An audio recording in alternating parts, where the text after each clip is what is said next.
Well, isn't the FC Barcelona just going to be the death of us, or us FC Barcelona fans? Because, oof, that was probably the worst kind of performance you could put up after the events of Saturday, with the loss of Villarreal and Xavi Hernandez announcing that he's going away. But I guess at this point, it's kind of what we should expect. It was a performance that was very reflective of the kind of season that the team has had as a whole.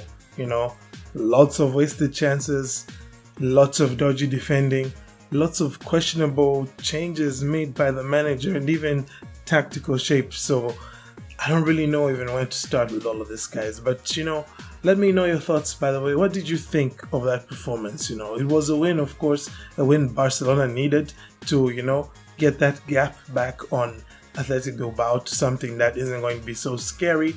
And I guess to drop the gap to Girona from 11 points to 8.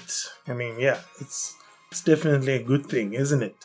But wow, generally speaking, this for me was a match which kind of just extinguished any kinds of flames of hope that might have been ignited inside of me. Like, honestly speaking, I don't see us doing anything against Napoli playing that kind of football.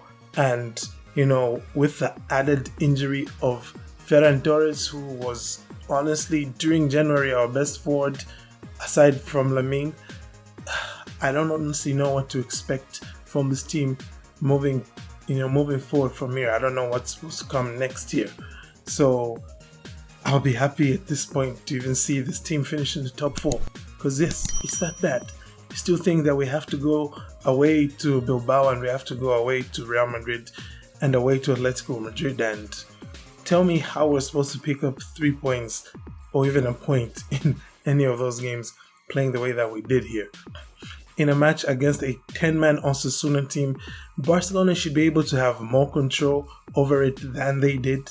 Now, obviously, I'm not saying that they should have, sat back and defended a 1-goal lead and, let Osasuna have the ball. Obviously not. But the fact that you have the man advantage and Osasuna are trying to press you for the ball means that you would have had a lot of space, especially out wide.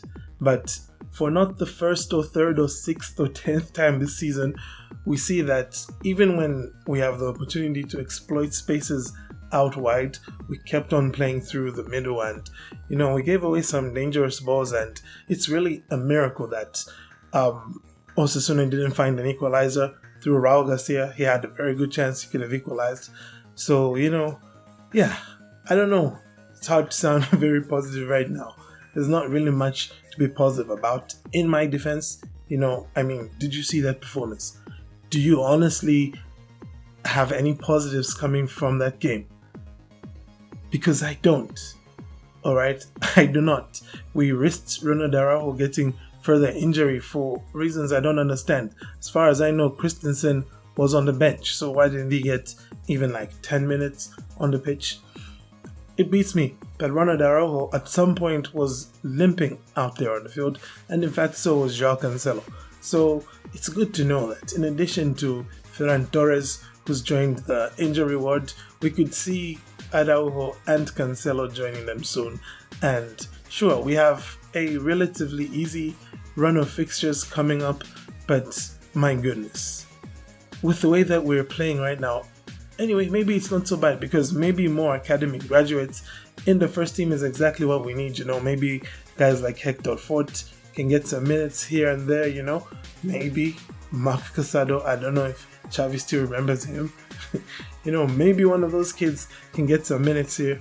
But I guess probably the only positive story from this game is, of course, the goal for Vitor Roque, who came on as a substitute for Fermin Lopez, who came on as a substitute for Ferran Torres. Yeah, it was crazy. Ferran gets injured 7 minutes in, Fermin comes in, plays pretty well, was our most dangerous player on the pitch, then gets hooked for Vitor Roque. So Xavi is of course here going to be vindicated by the fact that Vitor Roque scored just less than 2 minutes into his introduction.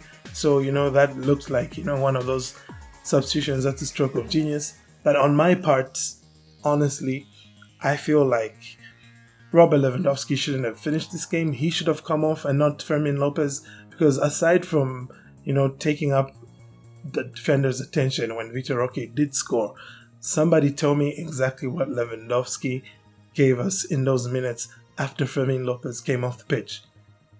Absolutely nothing. And we ended up just being more vulnerable through the middle because Lewandowski isn't going to press on the ball the way that Fermin Lopez would. So, hopefully going forward, Lewandowski gets more bench time and Roque gets more time on the pitch because, he can score. At least now we know that, he's proved it. We have proof of concept that Vitor Roque can score, and, honestly, I'm so glad because the 007 memes would have been like one game away if he didn't score in this game. Anyway, I thank you all for tuning in, guys. Let me know your thoughts on the performance as well. But aside from that, have a great day and Forza Barca.